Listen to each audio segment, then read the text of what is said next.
뉴욕 카네기홀, 세계 최고 음악가들만이 설 수 있는 그 무대에서 믿을 수 없는 일이 벌어졌습니다.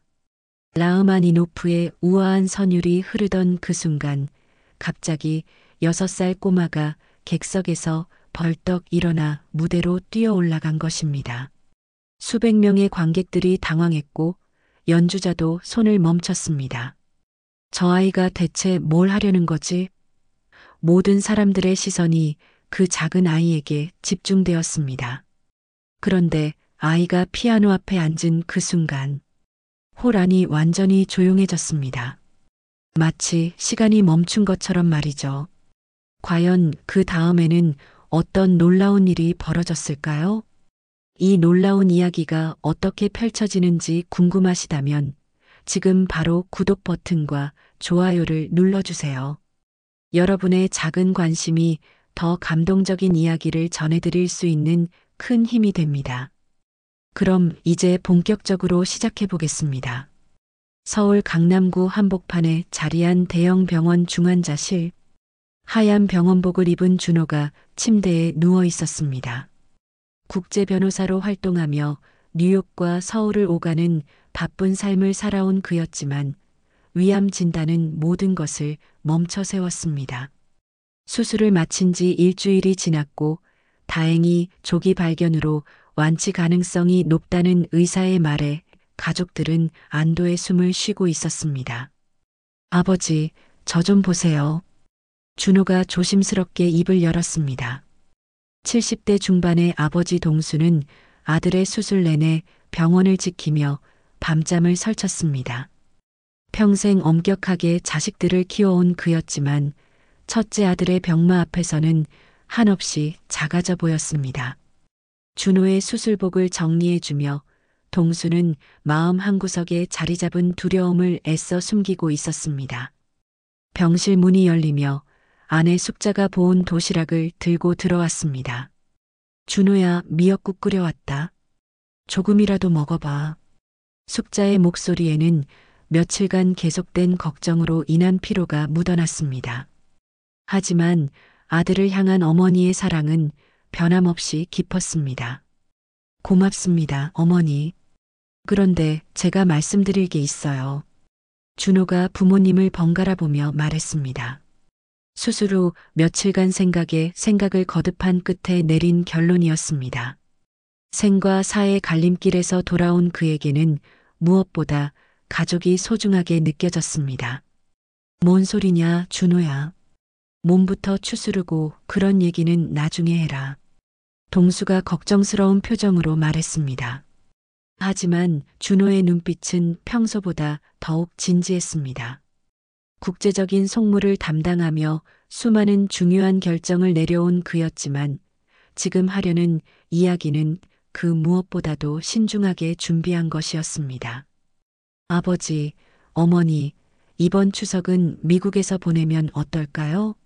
온 가족이 함께 말입니다. 준호의 제안에 병실은 잠시 조용해졌습니다. 평소 한국의 전통을 중시하며 추석 때마다 고향 성묘를 거르지 않았던 동수에게는 예상치 못한 말이었습니다. 숙자 역시 놀란 표정으로 아들을 바라봤습니다. 미국에서 추석을?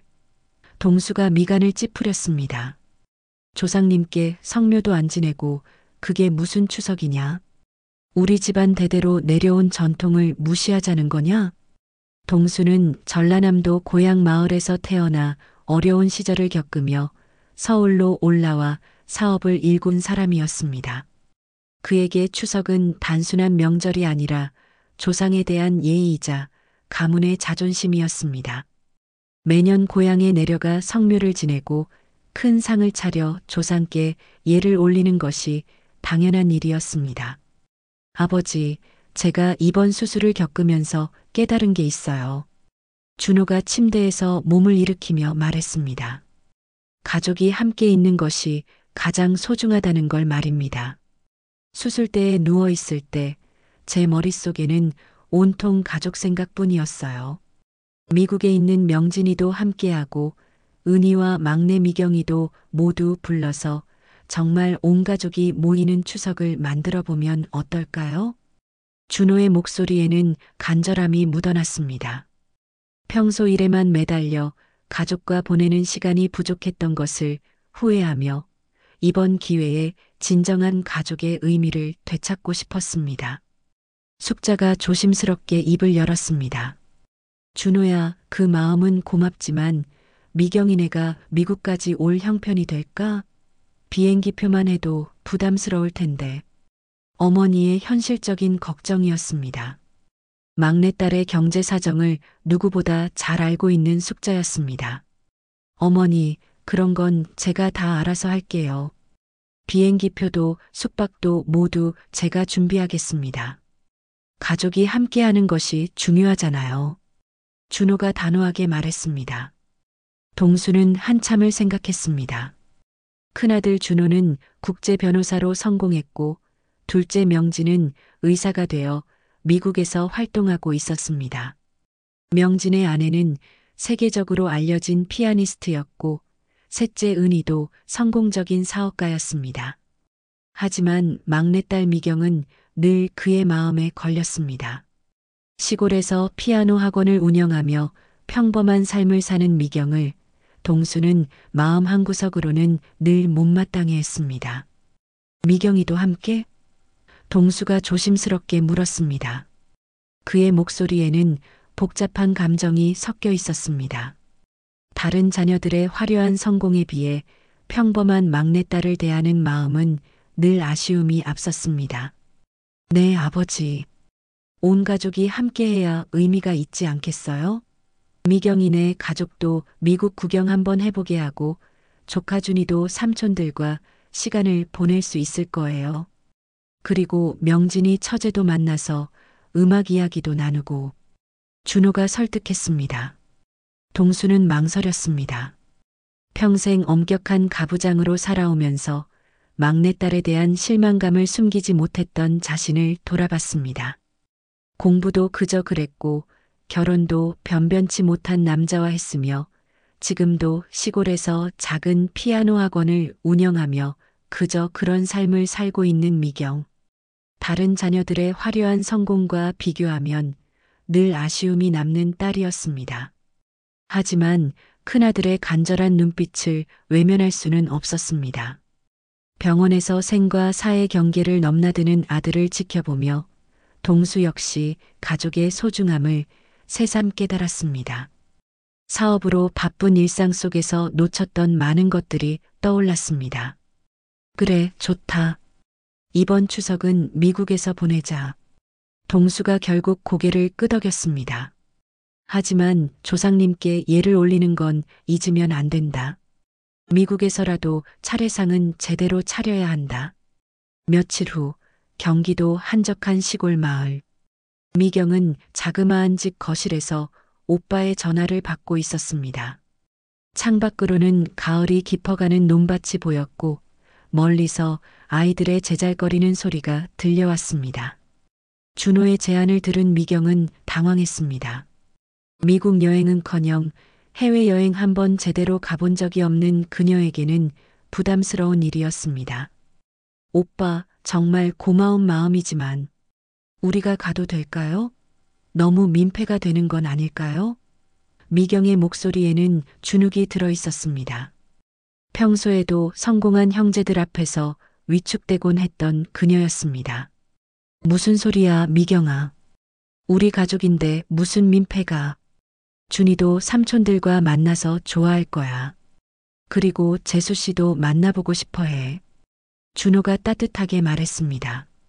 미경은 부엌에서 저녁 준비를 하던 남편 상민과 거실에서 피아노를 치고 있던 6살 아들 준이를 바라봤습니다.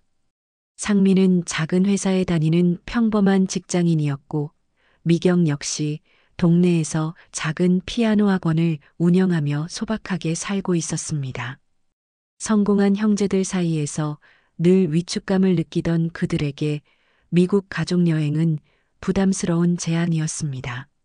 알겠어요, 오빠. 정말 감사합니다. 미경이 조심스럽게 대답했습니다. 전화를 끊고 난 후 미경은 남편에게 상황을 설명했습니다. 상민도 마찬가지로 부담스러워했지만 가족의 화합을 위해 결국 동의했습니다. 하지만 두 사람 모두 마음 한구석에는 불안감이 자리 잡고 있었습니다. 뉴욕 맨해튼 어퍼 이스트 사이드에 위치한 고급 레스토랑 르 베르나딘. 미슐랭 3스타를 자랑하는 이곳은 뉴욕 사교계에서도 특별한 날에만 찾는 최고급 레스토랑이었습니다. 크리스털 샹들리에가 은은한 빛을 뿌리는 가운데 하얀 테이블보가 깔린 원형 테이블에 온 가족이 모여 앉았습니다. 와, 정말 멋진 곳이네요. 미경이 주위를 둘러보며 작은 목소리로 중얼거렸습니다. 평생 이런 고급 레스토랑에 와본 적이 없던 그녀는 모든 것이 새롭고 신기했습니다. 옆자리에 앉은 남편 상민 역시 어색한 표정으로 주위를 살펴보고 있었습니다. 준호 형님이 특별히 예약해 주신 곳이에요. 이곳은 예약하기도 어려운 곳이거든요. 명진이 설명했습니다. 미국에서 심장외과 의사로 활동하고 있는 명진은 현지 사정에 능통했습니다. 그의 옆에 앉은 아내 소피아는 우아한 미소를 지으며 가족들을 바라보고 있었습니다. 소피아는 러시아 출신의 세계적인 피아니스트였습니다. 어린 시절부터 천재적인 재능을 인정받아 모스크바 음악원을 졸업하고 지금은 카네기홀을 비롯한 세계 유수의 공연장에서 연주 활동을 하고 있었습니다. 그녀의 우아한 자태와 세련된 매너는 자연스럽게 주위 사람들의 시선을 끌었습니다. 소피아 언니, 정말 아름다우세요. 텔레비전에서만 보다가 이렇게 직접 만나니까 더 예쁘시네요. 셋째 은희가 감탄하며 말했습니다. 은희는 화장품 회사를 운영하는 사업가로 평소 외모 관리에 신경을 많이 쓰는 편이었지만 소피아 앞에서는 절로 고개가 숙여졌습니다. 고맙습니다. 은희 씨도 정말 우아하세요. 명진이 늘 자랑하던데 직접 만나보니 더 멋지시네요. 소피아가 유창한 한국어로 대답했습니다. 명진과 결혼한 후 한국어를 열심히 배웠던 그녀였습니다. 동수는 테이블 한편에 앉아 자식들을 바라보며 흐뭇한 표정을 짓고 있었습니다. 큰아들 준호는 비록 병원에서 회복 중이지만 이런 자리를 마련해 준 것이 고마웠고, 둘째 명진은 의사로서 성공했을 뿐만 아니라 세계적인 피아니스트와 결혼의 가문의 위상을 높였습니다. 셋째 은희 역시 자수성가한 사업가로 당당히 자리 잡았습니다. 하지만 시선이 막내 미경에게 닿자 표정이 어두워졌습니다. 미경은 평범한 원피스를 입고 있었는데 다른 가족들의 세련된 차림새와 비교되어 더욱 초라해 보였습니다. 옆에 앉은 상민 역시 마찬가지였습니다. 백화점에서 급하게 사온 정장이 몸에 맞지 않아 어색해 보였고 고급 레스토랑의 분위기와는 어울리지 않았습니다. 준이는 어디 갔지? 동수가 주위를 둘러보며 물었습니다. 화장실 갔어요. 금방 올 거예요. 미경이 조심스럽게 대답했습니다. 6살 준이는 처음 와본 고급 레스토랑이 신기한지 이것저것 구경하느라 바빴습니다. 웨이터가 다가와 메뉴를 설명하기 시작했습니다. 프랑스어와 영어가 섞인 복잡한 요리 이름들이 나열되자 미경과 상민은 당황한 표정을 숨기지 못했습니다. 평소 동네 한식당이나 패밀리 레스토랑에서 식사하던 그들에게는 모든 것이 낯설기만 했습니다. 아버지, 뭘로 드릴까요? 준호가 아버지에게 물었습니다. 나는 뭐든지 좋다. 너희들이 알아서 시켜라. 동수가 대답했습니다. 사실 그 역시 메뉴가 복잡해서 잘 모르겠다는 속내를 숨기고 있었습니다. 소피아가 유창한 영어로 웨이터와 대화하며 가족들을 위한 메뉴를 추천받기 시작했습니다. 그녀의 자연스러운 매너와 세련된 영어 실력에 가족들은 감탄했습니다. 명진 역시 아내를 자랑스러워하는 표정으로 바라보고 있었습니다. 미경 누나, 뭘 드시고 싶으세요? 명진이 친근하게 물었습니다. 아, 저는 뭐든지 좋아요. 잘 모르겠어서. 미경이 머뭇거리며 대답했습니다. 메뉴판을 들여다보고 있지만 가격표를 보고는 더욱 위축되었습니다. 한 끼 식사 가격이 자신이 한 달간 피아노 학원에서 버는 돈과 비슷했기 때문입니다. 동수는 미경의 모습을 보며 한숨을 쉬었습니다. 다른 자식들은 이런 자리에서도 당당하고 자연스러운데 막내만 유독 위축되어 보였습니다. 평생 그녀를 키우면서 느꼈던 아쉬움이 다시 한번 밀려왔습니다. 상민 씨는 어떠세요? 준호가 사위에게 물었습니다. 저도 잘 모르겠습니다. 형님들께서 시켜주시는 대로. 상민이 어색하게 웃으며 대답했습니다. 처가 식구들과의 만남에서 늘 위축감을 느끼던 그였지만 이런 고급 레스토랑에서는 더욱 그 느낌이 심해졌습니다. 은희가 상황을 눈치채고 분위기를 바꿔보려 했습니다. 언니, 준이가 피아노 잘 친다면서요? 소피아 언니께 한번 들려드리면 좋겠어요. 아, 그냥 취미로 치는 수준이에요. 소피아 언니 같은 전문가 앞에서 부끄럽죠. 미경이 손사래를 치며 말했습니다. 소피아가 관심을 보였습니다. 아니에요. 정말 듣고 싶어요. 아이들의 음악은 순수한 매력이 있거든요. 나중에 기회가 되면 꼭 들려주세요. 그때 준이가 화장실에서 돌아왔습니다. 할아버지, 여기 정말 커요. 화장실도 우리 집보다 큰 것 같아요. 아이의 순수한 말에 가족들은 웃음을 터뜨렸지만 동수의 표정은 더욱 어두워졌습니다. 음식이 나오기 시작했습니다. 정교하게 플레이팅된 프랑스 요리들이 하나씩 서빙되자 미경과 상민은 어떻게 먹어야 할지 몰라 다른 가족들의 행동을 살피며 따라했습니다. 준이는 생전 처음 보는 음식들이 신기한지 이것저것 만져보려 했지만 미경이 재빨리 손을 잡아 말렸습니다. 준이야, 조용히 먹어야 해. 미경이 아들에게 작은 목소리로 말했습니다. 주위 테이블의 시선이 부담스러워 더욱 조심스러워졌습니다. 동수는 이런 모습들을 지켜보며 마음이 무거워졌습니다. 다른 자식들은 어디에 내놔도 부끄럽지 않은데 막내 가족만 유독 어색하고 초라해 보였습니다. 특히 준이의 행동 하나하나가 눈에 거슬렸습니다. 미경아, 아이 교육을 좀 제대로 시켜야지. 동수가 낮은 목소리로 말했습니다. 하지만 그의 말은 조용한 레스토랑에서 다른 가족들에게도 들렸습니다. 미경의 얼굴이 붉어졌습니다. 죄송합니다, 아버지. 준이가 아직 어려서. 상민 역시 어색한 미소를 지으며 고개를 숙였습니다. 성공한 처가 식구들 사이에서 느끼는 위축감은 날이 갈수록 커져만 갔습니다. 고급 레스토랑의 화려한 분위기 속에서 그들만 유독 어둠 속에 가려진 듯한 기분이었습니다. 다음 날 오후 맨해튼 미드타운에 위치한 호텔 로비. 가족들은 소피아의 특별한 제안으로 모여들고 있었습니다. 마블 바닥이 빛나는 호화로운 로비에서 소피아는 우아한 미소를 지으며 가족들을 기다리고 있었습니다. 오늘 저녁에 정말 특별한 곳에 모시고 가려고 해요. 소피아가 설레는 목소리로 말했습니다. 카네기홀에서 열리는 리사이틀 공연이 있거든요. 제가 소속된 음악단체의 정기 연주회예요. 카네기홀이라는 말에 가족들의 표정이 일제히 밝아졌습니다. 음악에 대해 잘 모르는 사람이라도 카네기홀의 명성만큼은 알고 있었기 때문입니다. 세계에서 가장 유명한 공연장 중 하나인 그곳에서 열리는 공연을 직접 볼 수 있다는 것은 흔치 않은 기회였습니다.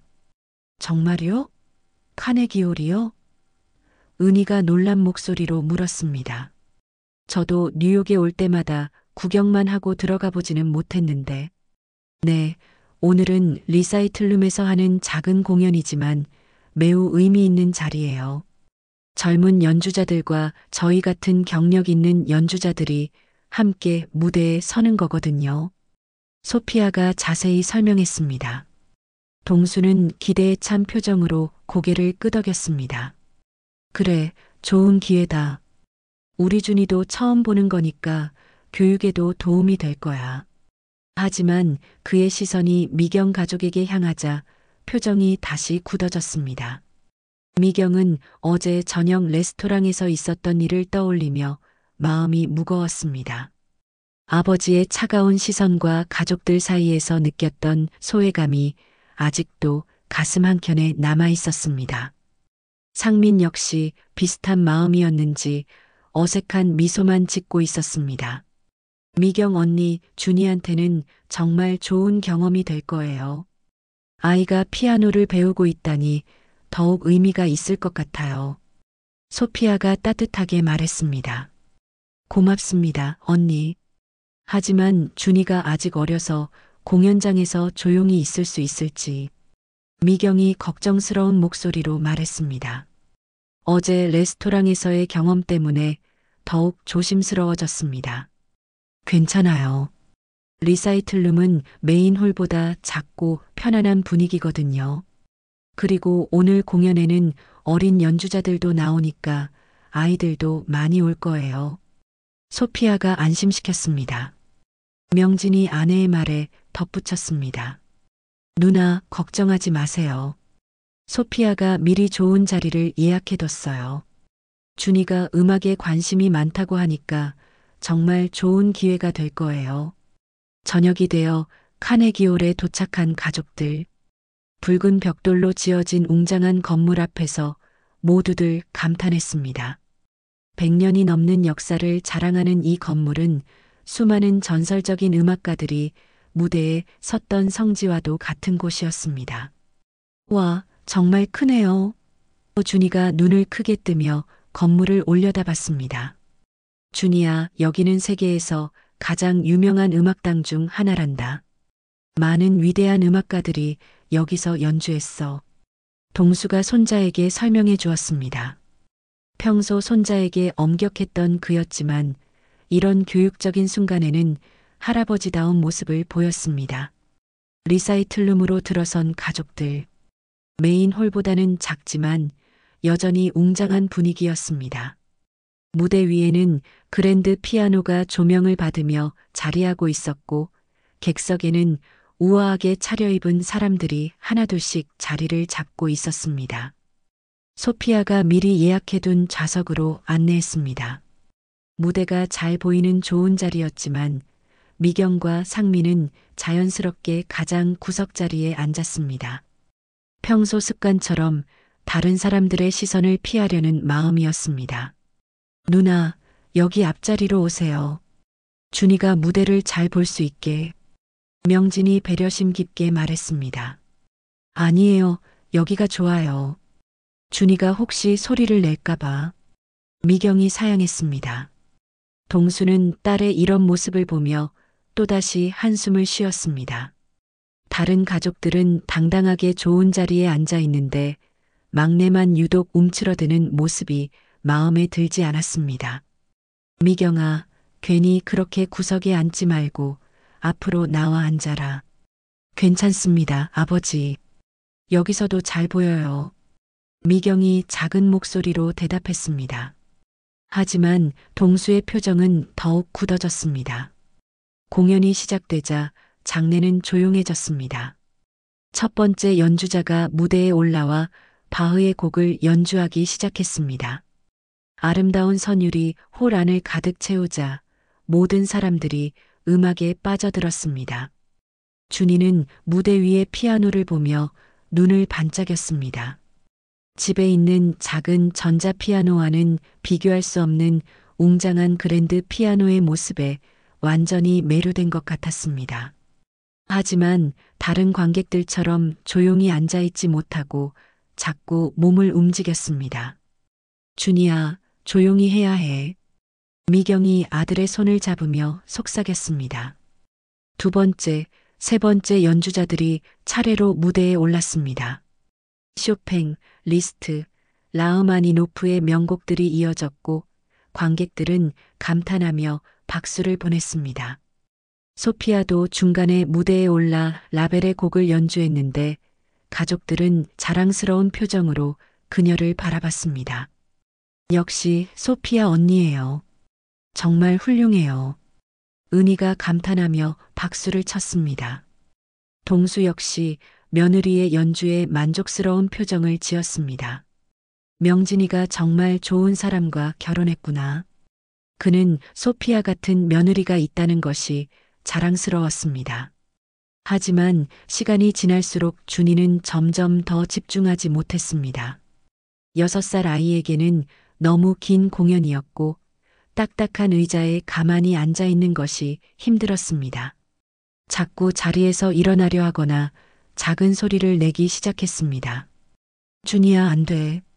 미경이 아들을 달래려 했지만 아이는 점점 더 보챘습니다. 주위 관객들의 시선이 하나둘씩 그들에게 향하기 시작했습니다. 미경과 상민은 얼굴이 빨개지며 당황했습니다.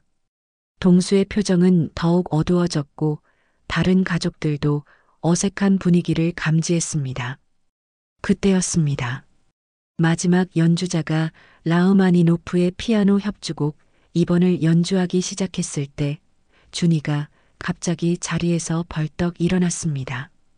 그리고는 아무도 예상하지 못한 행동을 했습니다. 라흐마니노프 피아노 협주곡 2번의 아름다운 선율이 리사이틀룸을 가득 채우고 있었습니다. 무대 위에 젊은 피아니스트가 정교한 손놀림으로 건반을 두드리자 관객들은 숨을 죽이고 그 선율에 빠져들고 있었습니다. 특히 준이는 다른 때와 달리 무대를 뚫어져라 바라보며 집중하고 있었습니다. 엄마, 저 피아노 소리. 준이가 작은 목소리로 중얼거렸습니다. 아이의 눈동자에는 뭔가 특별한 빛이 서려 있었습니다. 마치 무대 위의 음악이 그의 마음 깊은 곳에 있던 무언가를 깨우는 것 같았습니다. 미경은 아들이 처음으로 조용히 앉아 있는 모습에 안도했습니다. 조용히 들어야 해, 준이야. 하지만 아들의 표정이 평소와 다르다는 것을 느꼈습니다. 준이의 작은 손가락들이 무의식적으로 무릎 위에서 피아노 건반을 누르는 듯한 동작을 하고 있었습니다. 연주가 절정으로 치닫던 그 순간이었습니다. 준이가 갑자기 자리에서 벌떡 일어났습니다. 미경이 재빨리 아들의 손을 잡으려 했지만 준이는 이미 통로로 뛰어나가고 있었습니다. 준이야.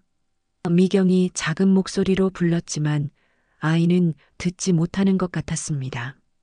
마치 무언가에 홀린 듯한 표정으로 무대를 향해 달려가고 있었습니다. 관객들이 하나둘씩 고개를 돌려 아이를 바라보기 시작했습니다.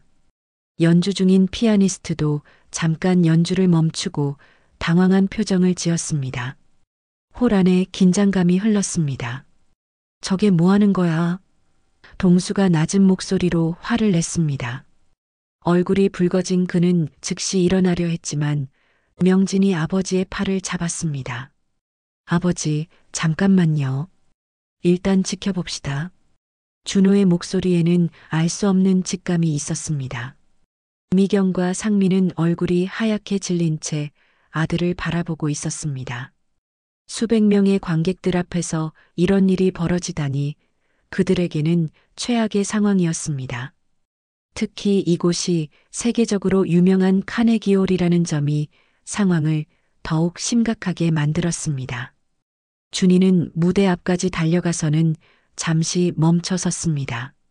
무대 위의 피아니스트와 눈이 마주쳤을 때 아이의 눈에서는 순수한 호기심과 음악에 대한 갈망이 빛나고 있었습니다. 피아니스트는 당황했지만 아이의 맑은 눈빛을 보고는 잠시 연주를 멈췄습니다. 올라와도 될까요? 준이가 무대를 올려다보며 물었습니다.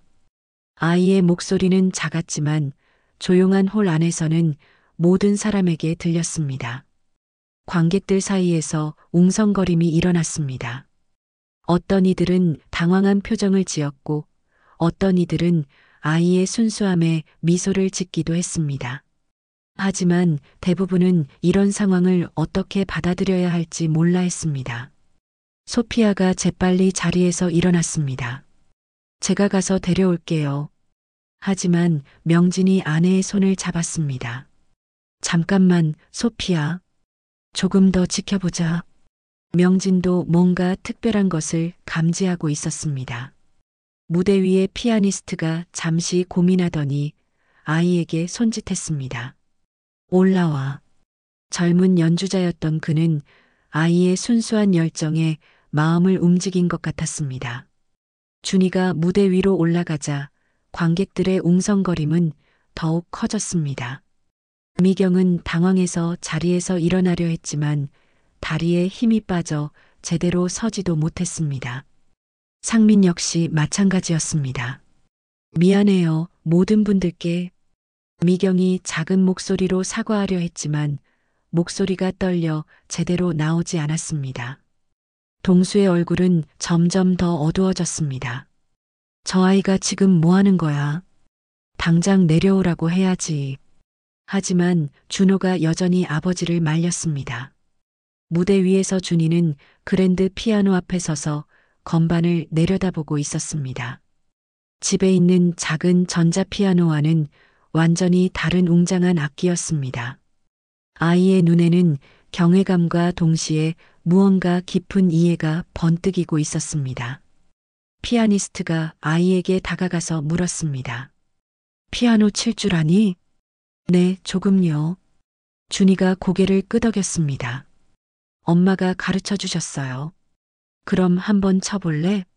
피아니스트가 미소를 지으며 자리를 비켜주었습니다. 관객들 사이에서 다시 웅성거림이 일어났습니다. 어떤 이들은 아이가 뭘 할 수 있겠어라는 표정을 지었고 어떤 이들은 호기심 어린 눈으로 무대를 바라봤습니다. 준이가 피아노 의자에 앉았습니다. 의자가 너무 높아서 발이 페달에 닿지 않았지만 아이는 개의치 않는 것 같았습니다. 작은 손을 건반 위에 올리고 잠시 눈을 감았습니다. 그 순간 홀 안은 완전히 조용해졌습니다. 수백 명의 관객들이 숨을 죽이고 무대 위에 6살 아이를 바라보고 있었습니다. 미경과 상민은 손에 땀을 쥐고 아들을 지켜봤습니다.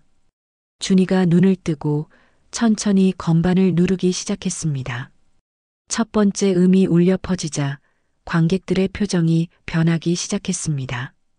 그것은 방금 전까지 연주되던 라흐마니노프 피아노 협주곡 2번의 선율이었습니다. 아이의 작은 손가락들이 정확하게 건반을 찾아가고 있었습니다. 물론 어른의 연주처럼 완벽하지는 않았지만 그 선율의 핵심을 정확히 파악하고 있었습니다. 더욱 놀라운 것은 아이가 악보를 보지 않고 있다는 점이었습니다. 저건 소피아가 놀란 목소리로 중얼거렸습니다. 세계적인 피아니스트인 그녀도 이런 장면은 처음 보는 것이었습니다. 관객들 사이에서 감탄사가 터져나오기 시작했습니다. 처음에는 당황했던 사람들도 이제는 경이로운 눈빛으로 무대를 바라보고 있었습니다. 준이의 연주는 계속되었습니다. 아이의 얼굴에는 평화로운 미소가 떠올라 있었고 마치 음악과 하나가 된 것 같았습니다. 그 순간 홀 안의 모든 사람들은 뭔가 특별한 일이 일어나고 있다는 것을 깨달았습니다. 준이의 작은 손가락들이 건반 위에서 춤추듯 움직이고 있었습니다. 라흐마니노프 피아노 협주곡 2번의 복잡한 선율이 6살 아이의 손끝에서 흘러나오고 있었는데 그 순간 홀 안의 분위기가 완전히 바뀌었습니다. 처음에는 당황했던 관객들이 이제는 완전히 다른 표정으로 무대를 응시하고 있었습니다. 이게 어떻게 가능한 거지? 관객석 한쪽에서 누군가가 작은 목소리로 중얼거렸습니다. 아이의 연주는 기술적으로는 미숙했지만 음악에 대한 타고난 감각이 고스란히 드러나고 있었습니다. 특히 놀라운 것은 준이가 악보 없이도 방금 전 들었던 복잡한 곡을 거의 완벽하게 재현하고 있다는 점이었습니다. 물론 아이의 작은 손으로는 모든 음을 다 연주할 수 없었지만 핵심적인 선율과 화성을 정확히 파악하고 있었습니다. 소피아는 자리에서 몸을 앞으로 기울이며 준이의 연주에 완전히 빠져들었습니다. 세계 각국의 무대에서 수많은 연주자들을 봐온 그녀였지만 이런 장면은 평생 처음이었습니다. 믿을 수 없어. 그녀가 속삭였습니다. 무대 위의 젊은 피아니스트 역시 경악한 표정으로 준이를 바라보고 있었습니다. 자신이 몇 년간 연습해서 익힌 곡을 아이가 한 번 듣고 이렇게 연주한다는 것이 믿어지지 않았습니다. 그는 조용히 무대 한쪽으로 물러서서 준이에게 무대를 온전히 양보했습니다. 관객들 사이에서는 이제 웅성거림이 아닌 감탄의 탄성이 터져 나오기 시작했습니다. 저 아이 봐, 정말 대단해. 어떻게 저런 일이 가능하지? 천재가 틀림없어. 곳곳에서 이런 말들이 들려왔습니다. 미경은 아들의 모습을 보며 눈물이 나려는 것을 참고 있었습니다. 평소 집에서 피아노를 칠 때도 특별하다고 생각했지만 이렇게 많은 사람들 앞에서 이런 모습을 보이리라고는 상상도 못했습니다. 동시에 모든 시선이 자신들에게 집중되는 것이 부담스럽기도 했습니다. 상민 역시 마찬가지였습니다. 자랑스러움과 당황스러움이 동시에 밀려왔습니다. 평소 조용하고 순수한 아들이 이런 놀라운 재능을 가지고 있었다는 것을 새삼 깨달았습니다. 동수의 표정이 점차 변하고 있었습니다. 처음에는 화가 났던 그였지만 손자의 연주를 듣는 순간 모든 것이 달라졌습니다. 평생 사업을 하며 수많은 사람들을 봐왔지만 이런 천재적인 재능은 처음 목격하는 것이었습니다. 저게 정말 우리 준이가 맞나? 그가 중얼거렸습니다. 준이의 연주가 계속되면서 홀 안의 분위기는 완전히 바뀌었습니다. 처음에는 방해받은 공연에 대해 불쾌해했던 관객들도 이제는 모두 감동에 빠져 있었습니다. 아이의 순수한 음악적 표현이 모든 사람들의 마음을 움직이고 있었습니다. 연주가 절정에 이르자 준이는 마치 음악과 완전히 하나가 된 듯한 표정을 지었습니다. 아이의 얼굴에는 평소에 장난기 넘치는 모습 대신 음악에 완전히 몰입한 진지한 표정이 떠올라 있었습니다. 그 순간 홀 안의 모든 사람들은 진정한 예술가의 혼을 목격하고 있다는 것을 깨달았습니다. 소피아가 자리에서 일어났습니다. 그녀의 눈가에는 눈물이 맺혀 있었습니다. 수십 년간 음악과 함께 살아온 그녀에게도 이런 순간은 매우 특별한 것이었습니다. 천천히 무대로 걸어가기 시작했습니다. 명진도 아내를 따라 자리에서 일어났습니다. 의사로서 많은 기적을 봐왔지만 음악에서 일어나는 기적은 또 다른 감동이었습니다. 그는 조카의 재능에 완전히 압도되어 있었습니다. 준이의 연주가 끝나자 홀 안은 잠시 정적에 휩싸였습니다. 그리고 곧이어 폭풍 같은 박수가 터져 나왔습니다. 관객들이 모두 일어서서 기립박수를 보내기 시작했습니다. 브라보, 훌륭해, 대단한 아이야. 곳곳에서 감탄의 외침이 들려왔습니다.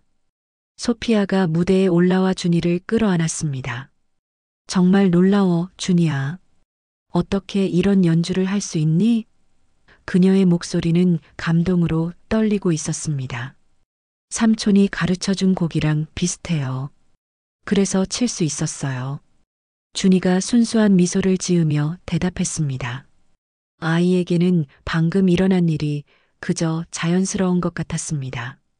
명진도 무대에 올라와 조카를 끌어안았습니다. 준이야, 정말 대단하다. 삼촌이 너무 자랑스러워. 그의 목소리에도 감동이 묻어 있었습니다. 관객들의 박수는 계속되고 있었습니다. 어떤 이들은 휴대폰으로 이 순간을 촬영하기 시작했습니다. 카네기홀에서 벌어진 이 놀라운 순간을 기록으로 남기고 싶어 했습니다. 무대 위에 젊은 피아니스트가 다가와서 준이에게 말했습니다. 정말 대단한 연주였어. 나도 처음 이 곡을 배울 때 이렇게 치지 못했는데 넌 정말 특별한 재능을 가지고 있구나. 관객석에서는 여전히 박수와 환호가 이어지고 있었습니다. 어떤 관객은 저 아이의 이름이 뭐야? 어느 음악학교 다니는 거야? 같은 질문들을 하기 시작했습니다. 동수는 자리에서 일어나 손자를 바라보았습니다. 그의 마음속에는 복잡한 감정들이 교차하고 있었습니다. 평소 못마땅하게 여겼던 막내딸의 삶 속에 이런 놀라운 보석이 숨어 있었다는 사실이 충격적이었습니다. 미경과 상민도 자리에서 일어나 무대를 바라보고 있었습니다. 두 사람 모두 눈물을 참고 있었습니다. 평소 다른 가족들 앞에서 느꼈던 위축감이 이 순간만큼은 완전히 사라져 있었습니다. 소피아가 마이크를 잡고 관객들에게 말했습니다. 여러분, 방금 들으신 연주는 준이라는 6살 아이가 한 것입니다. 오늘 처음 이 곡을 들었는데도 이렇게 연주할 수 있었습니다. 정말 놀라운 재능이죠? 관객들의 박수가 다시 한번 터져 나왔습니다. 이번에는 더욱 뜨거운 박수였습니다. 모든 사람들이 방금 목격한 것이 얼마나 특별한 순간인지 깨닫고 있었습니다. 무대 위에서 소피아와 명진에게 둘러싸인 준이를 바라보며 동수는 천천히 자리에서 일어났습니다. 70대 중반의 그에게 이런 충격은 쉽게 받아들이기 어려운 것이었습니다.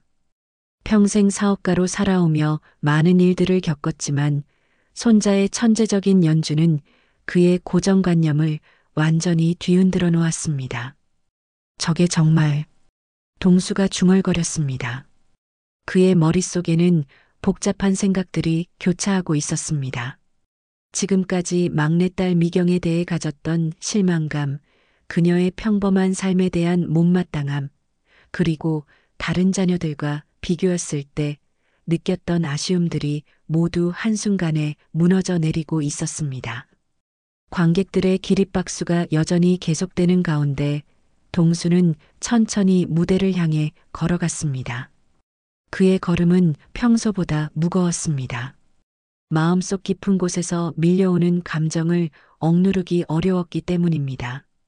미경은 아버지가 다가오는 모습을 보며 긴장했습니다. 평소 아버지의 엄격한 성격을 잘 알고 있었기에 아들이 공연을 방해한 것에 대해 꾸중을 들을 것이라고 생각했습니다. 상민 역시 마찬가지로 얼굴이 굳어졌습니다. 하지만 동수가 무대 가까이에 이르렀을 때 그의 표정은 예상과 달랐습니다. 화가 난 얼굴이 아니라 뭔가 깊은 깨달음에 잠긴 듯한 표정이었습니다. 그는 무대 위에 준이를 올려다보며 한참을 서 있었습니다. 할아버지, 준이가 동수를 발견하고 환하게 웃으며 손을 흔들었습니다. 아이에게는 방금 일어난 일이 그저 즐거운 경험이었을 뿐 얼마나 놀라운 일인지 완전히 이해하지 못하고 있었습니다. 동수는 손자의 순수한 미소를 보며 마음 한구석이 뭉클해짐을 느꼈습니다. 준이야, 할아버지한테 내려와. 그의 목소리는 평소보다 부드러웠습니다.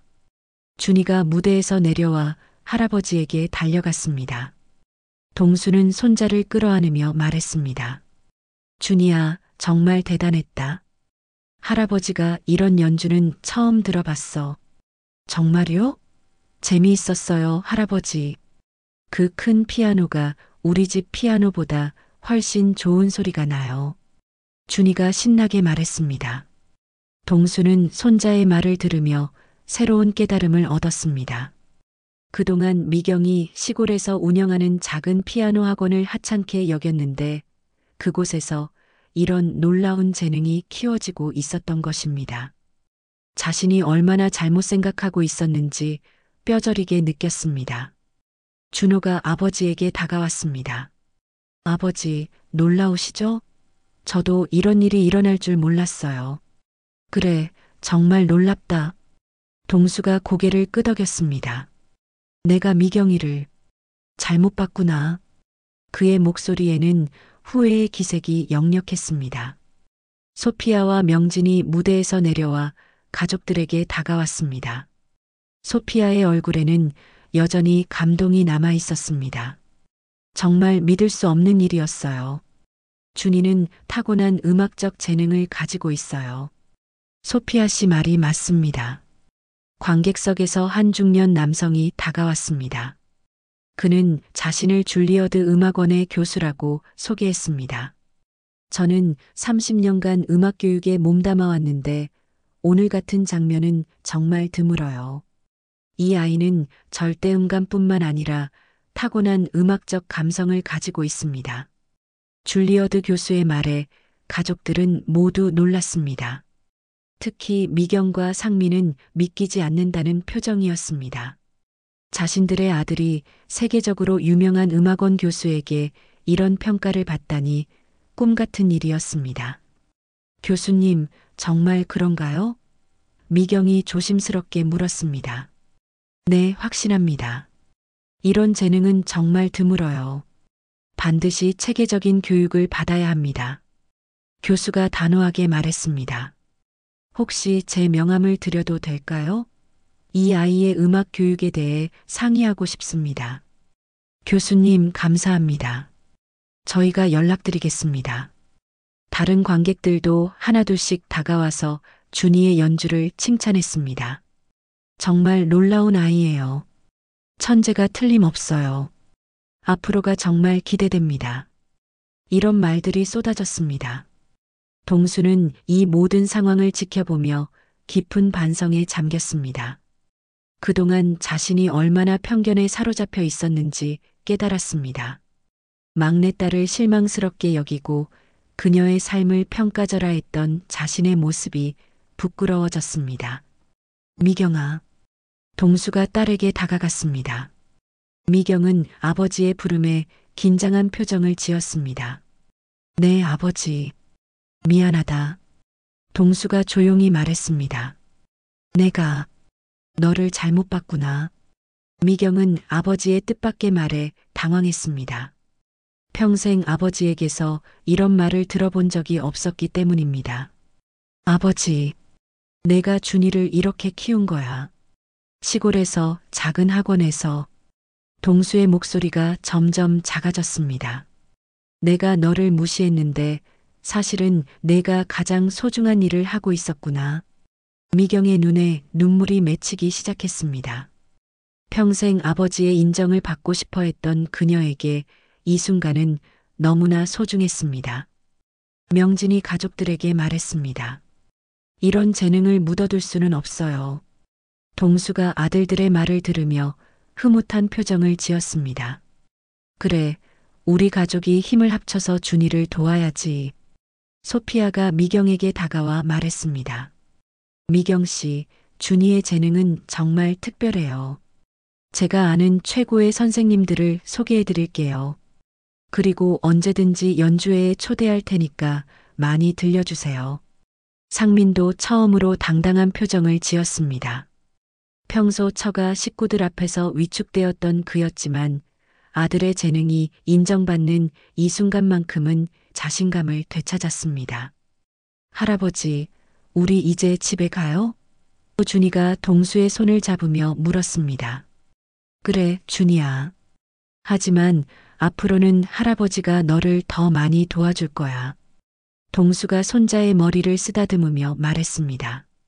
그의 마음속에는 새로운 결심이 자리 잡고 있었습니다. 카네기홀에서의 놀라운 연주 이후 1년이 흘렀습니다. 준이의 삶은 완전히 달라져 있었습니다. 소피아의 추천으로 세계적인 피아노 교육자인 페테르 교수에게 레슨을 받기 시작했고, 준호의 지원으로 뉴욕과 한국을 오가며 체계적인 음악 교육을 받고 있었습니다. 미경과 상민도 아들의 교육을 위해 뉴욕에 임시 거주지를 마련했습니다.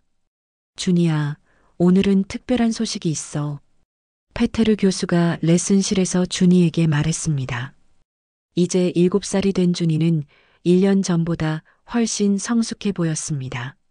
체계적인 교육을 받으며 기술적인 면에서도 놀라운 발전을 보이고 있었습니다. 무슨 소식이에요, 선생님? 준이가 호기심 어린 눈으로 물었습니다. 세계 청소년 피아노 콩쿠르에 출전해 보는 건 어떨까? 내 나이로는 최연소 참가자가 될 거야. 페테르 교수가 설명했습니다. 이 대회는 세계에서 가장 권위 있는 청소년 피아노 대회 중 하나란다. 준이의 눈이 반짝였습니다. 정말요? 전 세계 친구들과 함께 연주할 수 있는 거예요? 미경은 교수의 제안에 놀랐습니다. 아직 아들이 어리다고 생각했는데 벌써 국제대회에 나갈 수준이 되었다는 것이 믿어지지 않았습니다. 교수님, 준이가 정말 준비되었을까요? 미경 씨, 걱정하지 마세요.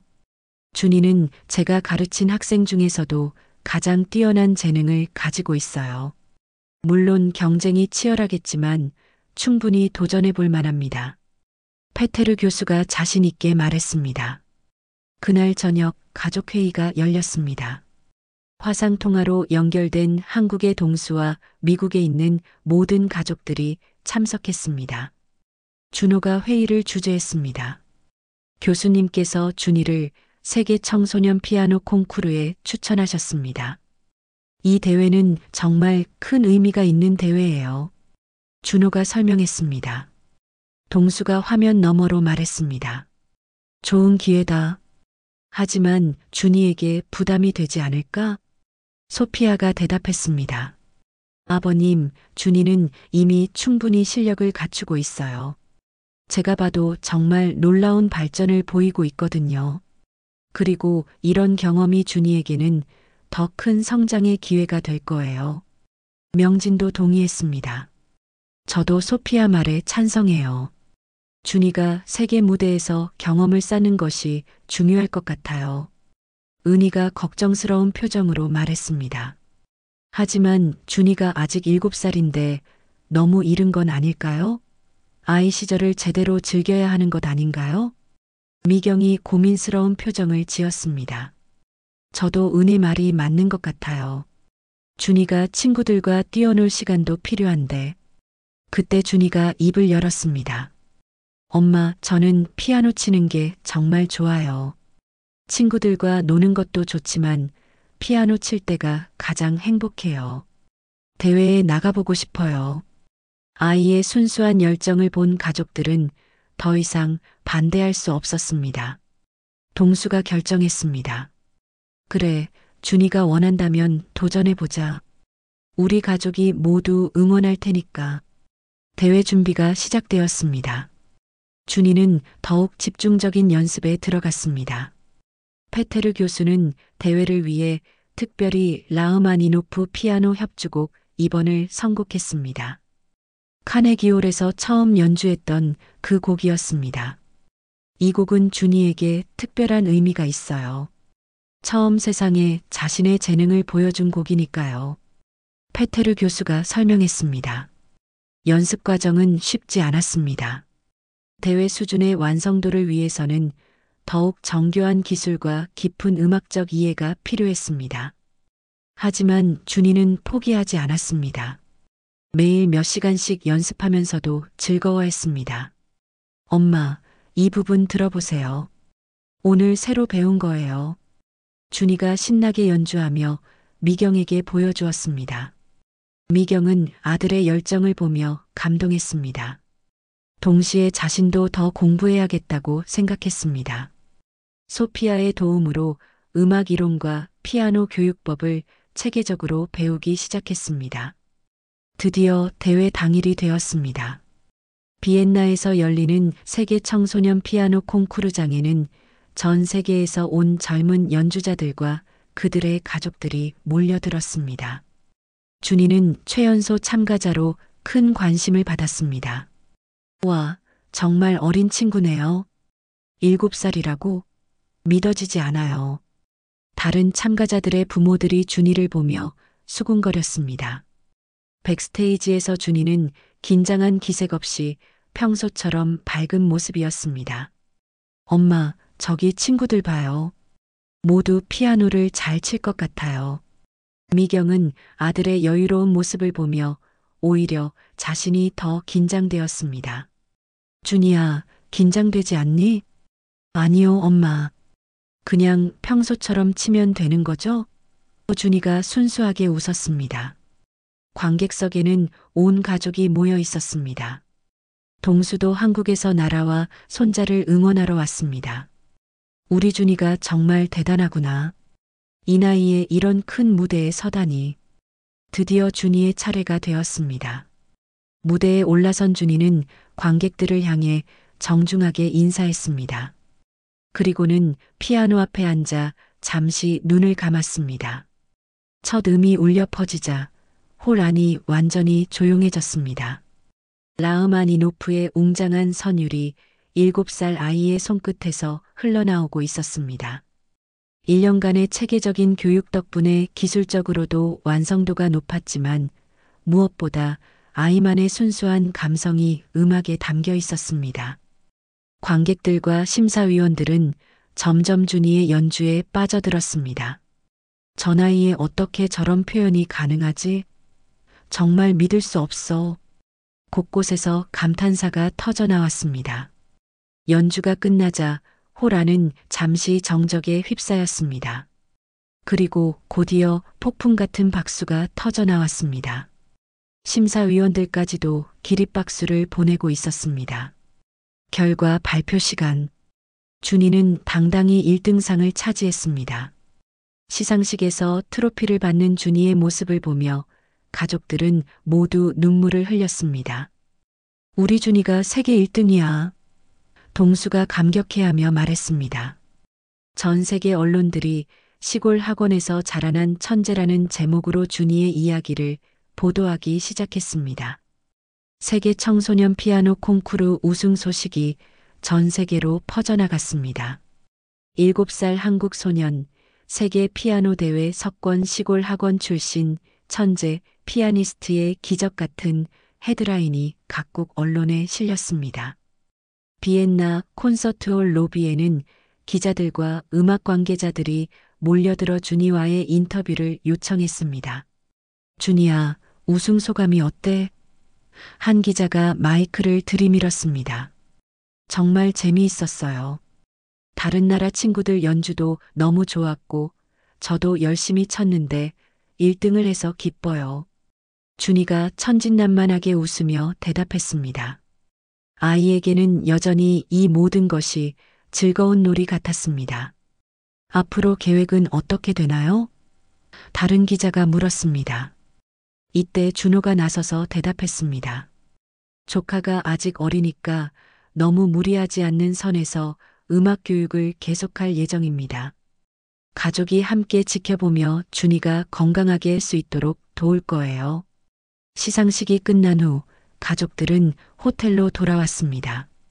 준이는 트로피를 들고 신나게 뛰어다니며 가족들에게 보여주었습니다. 할아버지 봐요. 정말 무거워요. 동수는 손자가 건네준 트로피를 받아들며 감회에 젖었습니다. 금으로 된 무거운 트로피에는 제1회 세계 청소년 피아노 콩쿠르 우승이라는 글귀가 새겨져 있었습니다. 준이야, 정말 자랑스럽다. 할아버지가 이런 날이 올 줄 꿈에도 몰랐어. 소피아가 준이를 끌어안으며 말했습니다. 준이야, 정말 훌륭했어. 오늘 연주는 내가 들어본 것 중에서도 최고였어. 소피아 이모가 가르쳐준 덕분이에요. 그리고 페테르 선생님도 많이 도와주셨어요. 준이가 겸손하게 대답했습니다.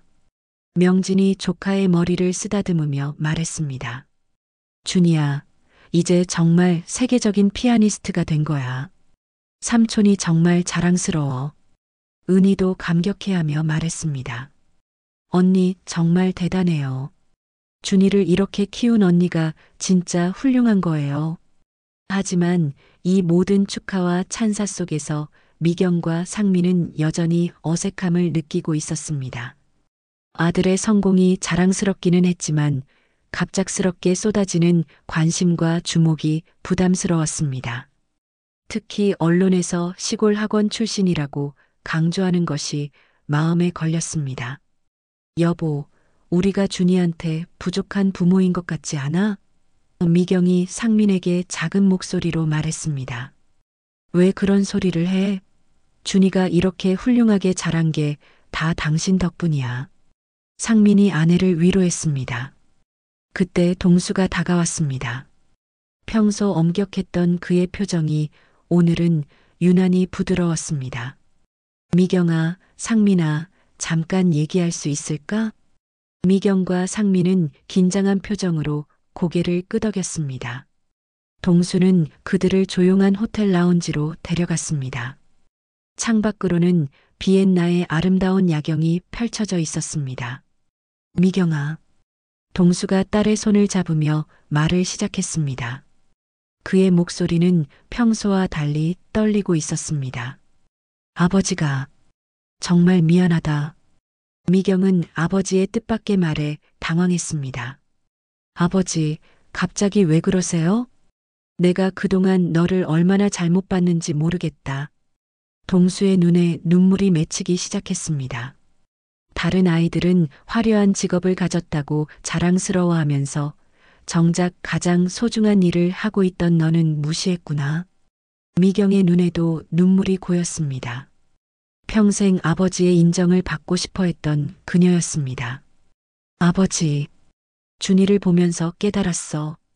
내가 시골에서 작은 학원에서 얼마나 정성스럽게 아이를 키웠는지 말이야. 동수가 계속 말했습니다. 다른 아이들이 아무리 성공해도 준이 같은 보석을 키워낸 너만큼 대단한 건 없구나. 상민도 감동받았습니다. 아버님, 저희도 부족한 점이 많았는데 이렇게 말씀해 주시니 감사합니다. 상민아, 너도 마찬가지야. 내가 너를 제대로 인정하지 않았는데 너는 묵묵히 가정을 지키며 준이를 훌륭하게 키웠어. 동수가 사위의 어깨를 두드렸습니다. 이제야 내 딸이 정말 좋은 남자와 결혼했다는 걸 깨달았다. 세 사람은 서로를 끌어안으며 눈물을 흘렸습니다. 오랫동안 쌓여있던 서운함과 오해들이 이 순간에 모두 녹아내렸습니다. 아버지, 저도 죄송해요. 더 잘했어야 했는데. 미경이 울먹이며 말했습니다. 무슨 소리야? 내가 뭘 잘못했다고. 내가 편견에 사로잡혀서 진짜 중요한 걸 못 봤던 거야. 동수가 딸을 더욱 꽉 껴안았습니다.